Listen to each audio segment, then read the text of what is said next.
Now that my 20s are coming to an end, I'm starting to get to think, what should I have done versus the things I've done? And even if I've done the right thing, was there a better way to do it? So the 5 things that I'm about to mention in this video is how I would do my 20s if I could do them all over again.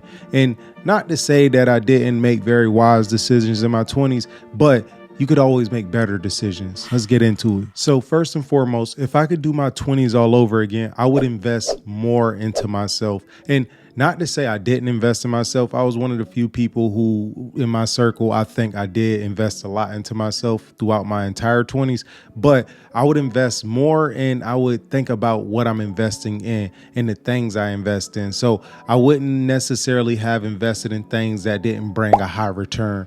I think what I did in real life, I invested in things that didn't give a high return. So no matter how hard I worked at it, it just didn't have much to give. So I would focus on things that can give me a high return rather than things that has no potential to do so. Secondly, if I'm in my late teens, early 20s, the biggest thing I would focus on is putting myself in uncomfortable positions. And hear me out on this one, because nobody want to be uncomfortable, but that's the exact reason why I would do that. Because when you're uncomfortable, you want to find comfort. You do anything to find comfort. And so when you put yourself in these uncomfortable positions, by nature, you're going to try to find comfort. And I always say this to like my business partner or the people around me. If you're too comfortable, you get like, it's human nature. I'm comfortable. I'm all right here. So you stay exactly where you at. You get very stagnant. You don't want to really move forward. So when you put yourself in those uncomfortable positions, it triggers something in your brain. Like, what do I have to do to get out of this? And so every level that I get up to, I don't allow myself to get comfortable, simply because I don't really think that in your 20s, you should be worried about comfortability over sustainability. Always try to level up. Even if you can maintain it to a point where it can go to the next level, then maintain it there, then, keep leveling up. Somewhat like a video game. When you're playing a video game, you don't want to stay the same level forever because you can never beat the next boss. In order to beat the next boss, you have to level up. You have to have more strength. You have to have more defense. All these things matter. And the same goes for life. And if I could do my 20s all over, thirdly, I would definitely network more. I think I didn't do this real well. I didn't network with all the right people. I might have talked to people, but it may have not been the right person. And when people say this, I know this one's going to be a bit controversial, but only reason why I say this is because it's true, but there are more important people than others. It's just that simple. It's people that you could talk to that can get you in the door you're trying to get into. And then there's people who simply can't get you there. And you have to weed out who isn't the right person. And I know a lot of people like to use the word, make them your friend. I wouldn't even say that. All you got to be is their acquaintance. You don't have to be a friend. You just got to understand. You got to offer value to that individual the same way that individual will offer you value. Some people want to call it friendship and, that's my buddy. Well, realistically, especially when you're trying to level up and you're in certain environments, they understand that we're not really friends. I offer you value and you offer me value. Is a trade-off. Just like money is no different. If you go to work for your employer, you're not going there because you're all friends. You're going there for the exchange of money. Money gets you things, and he needs your time to get more stuff done that will eventually result in more money for his company or her company. So it's all a trade-off, and that's okay. But when you're networking, just make sure you're networking with the right people and don't feel like, I just feel like I'm using this person. You probably most likely are.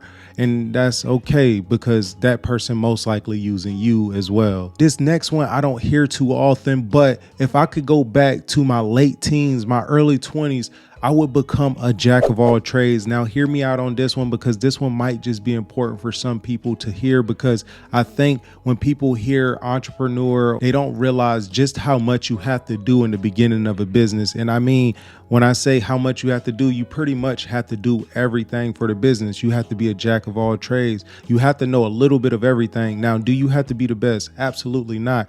Over time, you'll be able to hire the best. But in the beginning, you have to be everything for the business. You have to create things. You have to learn the logistic systems. You have to learn the platforms you're using. You get out of those stages and you move on, you level up. And as you level up, you learn new things and you learn new ways to do everything that you're doing. But in the very beginning, you truly have to be a jack of all trades. A good example of this is the founder of Gymshark, Ben Francis. Before he took the CEO role back, he played the major role of all the other positions.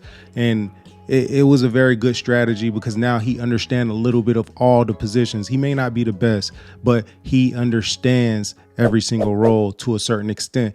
And that's what I mean, a jack of all trades. You're not the best at everything, but you know a little bit of everything. So if something was to go wrong, you can handle those situations and you don't need to outsource it too much. Of course, have somebody else playing that position, but you can understand it enough to where you can handle it or even go over it with someone else or walk someone else through it enough to where they can go ahead and get the ball rolling. And this last one should go without saying. You want to research all the information you're given. And yeah, it's pretty self-explanatory, but you would be surprised of how many people just take people's advice and run with it. Any advice you're given, anything you're told, you always want to do your own due diligence on it. And this is important because even I made the mistake in my early 20s of hearing information and taking it and running with it.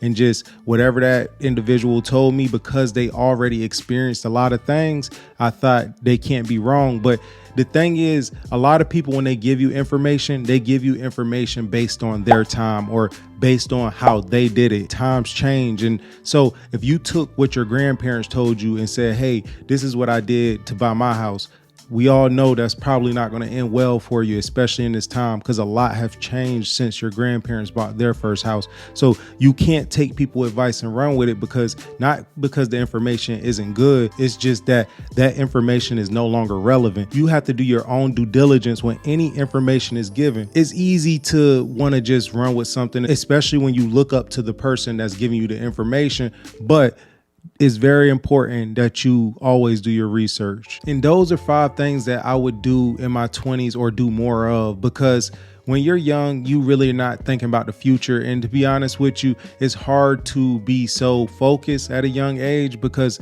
you're just now getting out on your own. Because let's be real, the first 10, to 12 years of your life, you really are guided, solely on someone else. You're not doing anything on your own. You're always told to do this or told to do that. And then finally you start to think for yourself a little bit. And then as you become a teen, a young teen, 16, you finally can, you get a little bit of free space. And then 18, you kind of can go out on your own if you choose to, which probably wouldn't be wise, especially nowadays.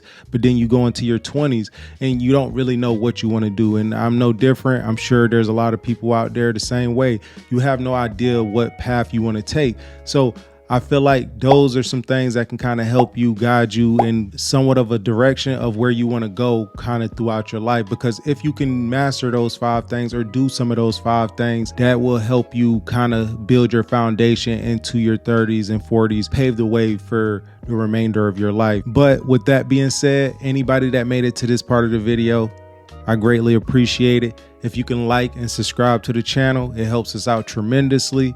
But I'll see you on the next one.